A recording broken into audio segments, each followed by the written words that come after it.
walaupun bosen tapi inilah pelajaran selanjutnya, materi mengenai diagonal sisi. Diagonal sisi itu di bagian pembungkus ya, jadi di bagian luar, di bagian bidangnya dari sebuah kerangka ya. Dan ini adalah diagonal ruang. Diagonal ruang itu diagonalnya melintasi bagian dalam dari ruangan atau dalamnya dari sebuah prisma gitu.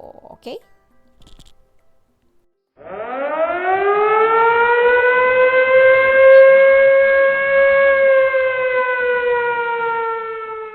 Oke, di depan kalian ini ada 3 gambar yang kalau misalnya di dalam kertas itu diagonal sisinya akan seperti apa ya bentuknya.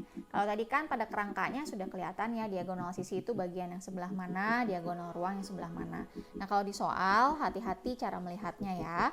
Kalau misalnya dia ditarik dari ujung titik sudut atas ke ujung titik sudut bawah, tarik seperti ini. Ya, ini tipe yang pertama, tipe yang bidangnya kanan dan kiri. Ya, akan seperti ini. Miss, boleh nggak kita ambil juga yang bagiannya arahnya yang berbeda kebalikannya? Boleh, nggak masalah. Nggak ada yang salah di sini. Ya, jadi ini adalah diagonal sisi juga. Ini juga diagonal sisi. Kita nggak butuh semuanya. Kita boleh ambil contoh salah satunya aja. Ya, ini untuk yang bagian atas sama bawah. Jadi ujung titik sudut menyeberang diagonal sisi atas, berarti yang ini diagonal sisi yang bawah. Sama ya seperti yang di sini, boleh dari arah yang berlawanan. Oke, sekarang bagian yang depan sama belakang. Jadi ini diagonalnya, diagonal depan, dan yang ini akan menjadi diagonal belakang. Ya, bisa juga lawan arah sama seperti yang gambar pertama. Jadi kalian bisa menentukan 3 tipe ya. 3 tipenya diagonal bidang atau diagonal sisi.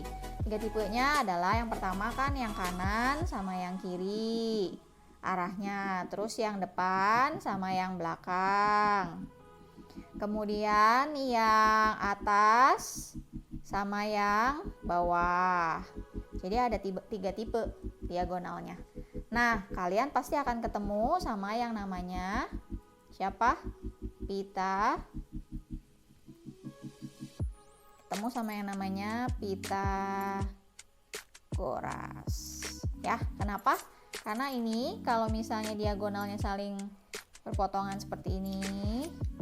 Nah, kita ambil ya, insert ke sini ya. Dia pasti akan menjadi segitiga siku-siku. Nah, segitiga siku-siku ini hubungannya kembali lagi sama Pitagoras. Ya, hati-hati di sini pasti perhitungannya banyaknya menggunakan Pitagoras. Oke? Kita ambil ya contoh soalnya. Contoh soalnya misalnya ini ukuran rusuknya adalah 8 cm. Berarti saya mau cari diagonal sisinya ya, diagonal sisinya dari gambar yang ini. Diagonal sisinya ini berapa ya? Gitu ya kalau ditanya. Berarti diagonal sisi adalah, nah kalau pakai perhitungan asalnya itu kan sebenarnya kita ambil bentuknya seperti ini ya. Ini kita ambil dari sini ke sini ya, di insert. Ini kan siku-siku nih, berarti kan di sini 8 cm ini rusuknya ya.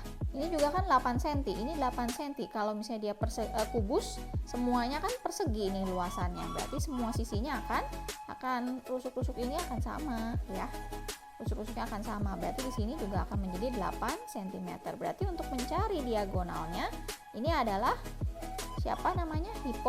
Hipotenusa. Hipotenusa ini berarti menggunakan penjumlahan dari 8 kuadrat ditambah sama 8 kuadrat. Berarti akan menghasilkan akar dari 64 ditambah 64. Akan menghasilkan akar dari 128.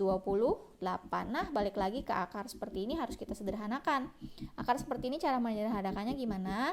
Kalau yang kalian sudah fasih bisa langsung dibagi sama bilangan persegi ya. Kalau misalnya kalian tidak fasih atau lupa ya, bagi sama angka yang kecil, yang sederhana aja ya.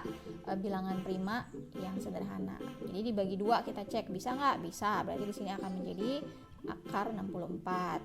Dibagi 2 lagi akar 64 akan menjadi akar 32. Dibagi 2 lagi akan menjadi akar 16. Dibagi 2 lagi akan menjadi akar akar 8 dibagi 2 lagi akan menjadi akar 4. Akar 4 dibagi 2 lagi menjadi akar 2. Jadi semua yang ada di sini yang kalian put over here, ditaruh di sebelah sini ya. Jadi kita hitung. Akar 2 jadi 2, akar 2 jadi 2, akar 2 sama akar 2 jadi 2, bisa nih akarnya sendiri. Tinggal kita kali.